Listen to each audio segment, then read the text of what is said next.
Welcome to another episode of our Leadership Video Series, where we talk with inspiring leaders who are shaping the future of their organizations. Today, we're joined by Fiddes, Director of Human Resources at Steri-Tek, to learn how her journey from teaching to HR leadership has driven impactful programs and lasting change. You begin your career in teaching before transitioning to HR leadership.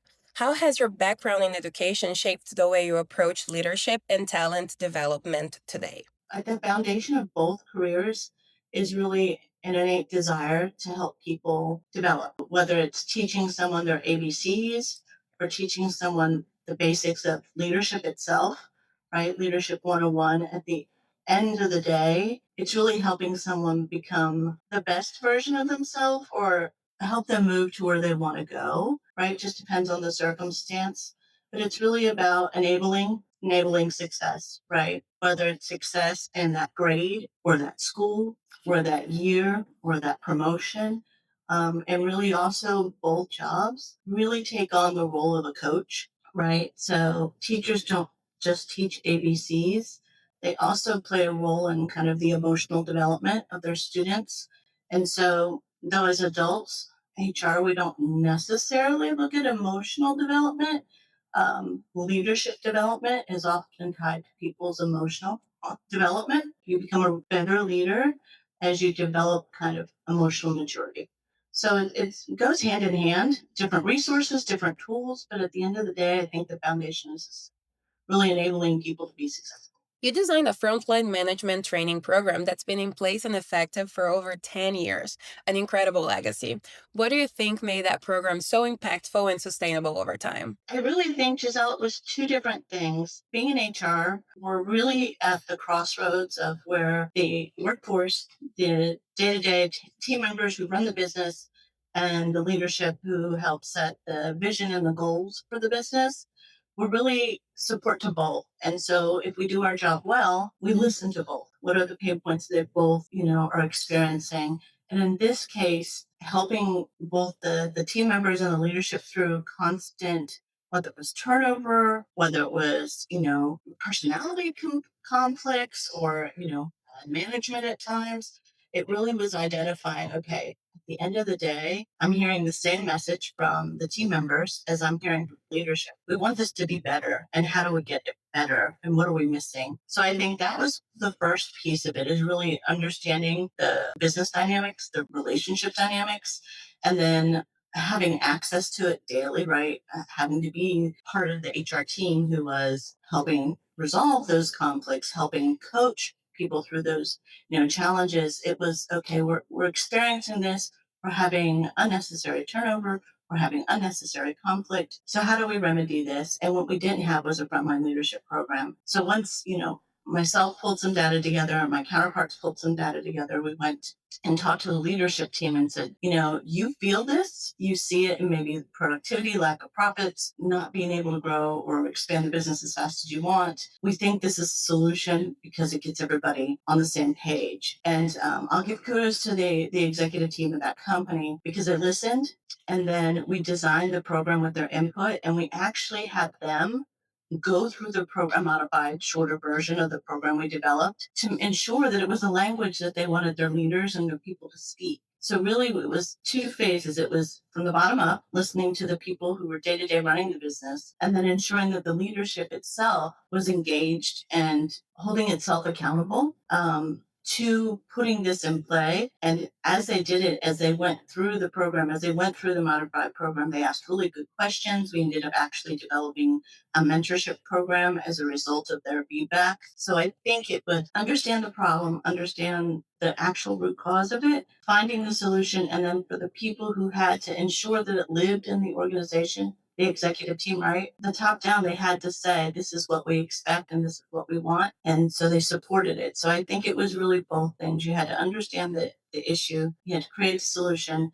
And then for the people who had to make sure that it would stay, was getting this executive leadership involved and saying yes. You've achieved measurable results like reducing overtime by 22% through cross functional collaboration. What's your approach to balancing operational efficiency with employee engagement when leading change initiatives? I think really the key and the crux of any relationship and any success or failure that we're going to have, especially in business, is communication. So it was understanding what are we doing, right? What's the issue that we're facing? Why is this change necessary, right? For everyone, they want to know the simple question, what's in it for me? Why are we doing this? Be transparent, be candid as much as you absolutely can. There are times that you can't be 100% transparent because of privacy issues or whatever the case may be. But as much as you can be transparent and then connect the dots, right? It's really what's in it for me? Why are we doing this? What do we hope to see out of it? And ensuring that we can enable it. You know, change management in and of itself is a whole dynamic. It's a whole study. There's methodologies to it.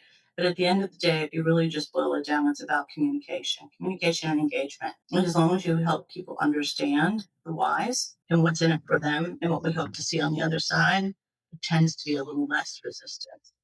You describe yourself as energetic, supportive, and the calm in any storm. How do those personal values translate into your leadership style during times of uncertainty or high pressure? So the uncertainty, it's interesting because change is typically uncertain, right? So I'll kind of fall back to my last answer. Again, it has to deal with transparency, right? You want to be honest, you want to be transparent, and you want to involve as much as you can, engage as much as you can, right? If there is some uncertainty in the business or in maybe with the change, right, that's going on, and you know it's connecting with the people that are impacted, being transparent with them about what's going on, being honest with them about what's going on, having the ability to sometimes deliver a tough message, engaging them and helping them work together and figure out how we may get through this time, whatever that is. And so in HR, it's an interesting thing because we work through a lot of uncertainty. I've been doing this for a while, so I worked through recessions, I've worked through COVID, right? Certainly times of high uncertainty, but you engage and communicate as much as you can. And when it comes to high pressure, it really is, depending on what the circumstances, HR is often seen as like the help, right? Help us deal with this, help us figure this out. So for me, it's always been stop, stop, breathe, and don't react, right? So for me, the calm is not reacting. It's not acknowledging, but it's not having that emotional reaction. I've had some really tough situations as an HR person. I've had to deal with deaths on site. So pretty high stress, but it's a matter of being not reactive, but clear in the communication. It's like, okay, tell me what you're feeling. Tell me how you would like to go forward with this. Here's what our next step is. Let us do this, you know, kind of step one, and then let's get through step one, and then let's go to step two. And highly kind of urgent circumstances, it's just a matter of kind of centering myself, taking a moment to breathe and say, okay, let's look at the bigger picture.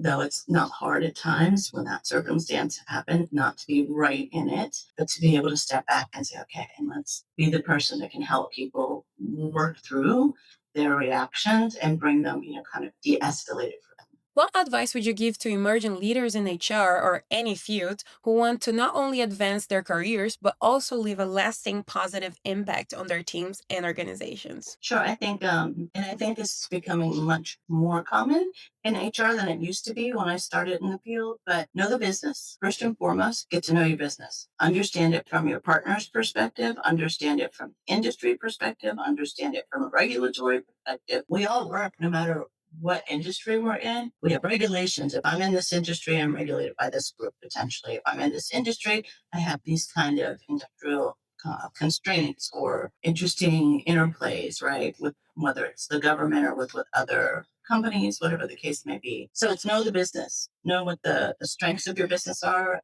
and then work with your partners to understand those places where we need to improve. Where are the problems? What are the pain points? You know, if you're in an operational driven company, right? Manufacturing. What are the pain points that your operational team are facing? Okay. Typically, those have some connection to the workforce, right? To the people. And then also conversely, at the same time, be close to the people that are doing the jobs, understand their pain points, understand the challenges they face, and then you help kind of create the win-win solutions, right?